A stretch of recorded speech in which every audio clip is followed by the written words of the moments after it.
আজ করছি কড়াইশুঁটির কচুরি। শীতকাল মানেই কড়াইশুঁটির কচুরি। আমি আধ ঘন্টা মতো কড়াইশুঁটিগুলোকে ভিজিয়ে রেখেছিলাম। তারপর দিয়ে দিয়েছি আদা, কাঁচা লঙ্কা আর কড়াইশুঁটির একটা পেস্ট বানিয়ে নিয়েছি। এবার তেলের মধ্যে পেস্টটা দিয়ে দেব।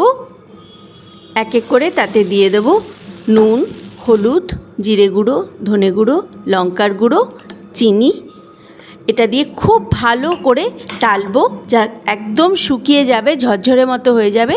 তখন আমরা পুর হিসেবে এটাকে ব্যবহার করব। ময়দাটাও এই ফাঁকে মেখে নিয়েছি।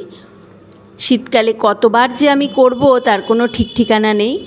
কড়াইশুঁটির কচুরি আমাদের ভীষণ ফেভারিট, আশা করি আপনাদেরও ফেভারিট। ঠিক এইভাবে লুচি বেলে নিয়েছি। এবার ভেজে আচার দিয়ে পরিবেশন করব, অথবা আলুর দম। আলুর দমের রেসিপি তো পেয়েই যাবেন। আজ আসি, টাটা।